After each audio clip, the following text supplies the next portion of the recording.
રાજકોટમાં 24 કલાકમાં 381 જેટલા પક્ષીઓ ઈજાગ્રસ્ત બન્યા હતા। કરુણા ફાઉન્ડેશન દ્વારા હોસ્પિટલ ટેમ્પરરી ઊભી કરી દેવામાં આવી હતી, ત્યારે શહેરમાં અલગ અલગ વિસ્તારમાં પણ હોસ્પિટલ ઊભી કરવામાં આવી। હજુ પણ ઈજાગ્રસ્ત પક્ષીઓ માટે આવી રહ્યા છે કોલ।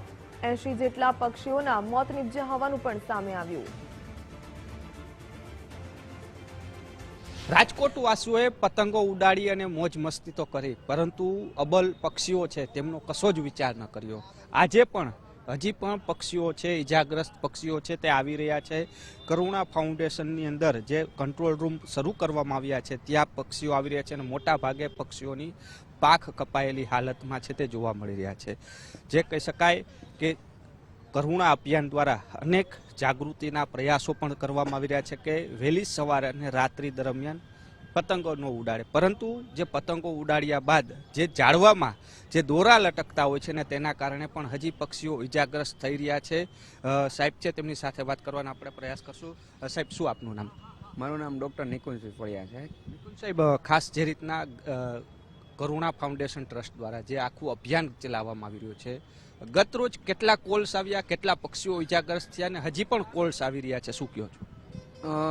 ગઈકાલે 500થી પણ વધારે કોલ હતા। એમાં આપણે કરુણા ફાઉન્ડેશન ટ્રસ્ટ એનિમલ હેલ્પલાઇનમાં ટોટલ રાજકોટમાં 12 જગ્યાએ એમના અમારા પક્ષી બચાવ કંટ્રોલ રૂમ હતા।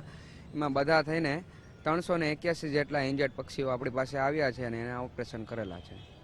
ખાસ કયા પ્રકારની ઇન્જરી આ પક્ષીઓમાં જોવા મળી છે ને આજે પણ હજી કોલ આવી રહ્યા છે, શું કહો છો? જે રીતના પક્ષીઓ આવી રહ્યા, વધારે પડતી પક્ષીઓમાં આપણી પાસે કબૂતરની ઘવાયેલા હતા। એમને પાંખમાં ઇન્જરી હતી, કોઈ માથામાં લાગેલું હતું, ગળા કપાયેલા હતા, પગ કપાયેલા હતા, આ પ્રકારની પક્ષીઓમાં ઇન્જરી હતી।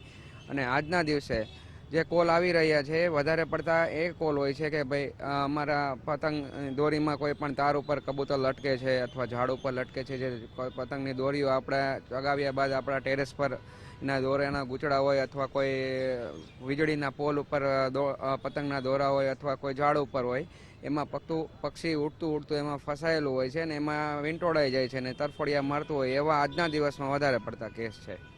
કોઈ પક્ષીઓના મોત થયા હોય એવી કઈ? ગઈકાલે 80થી પણ વધારે પક્ષીઓના સારવાર પહેલાં અને સારવાર પછી મૃત્યુ થયેલા છે।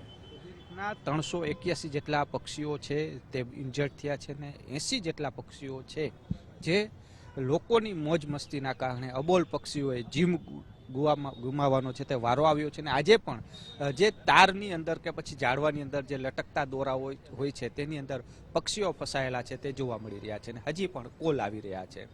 કેમેરા પર્સન દેવજી રંગાડિયા સાથે રહીમ લાખાણી, ગુજરાત ફર્સ્ટ, રાજકોટ।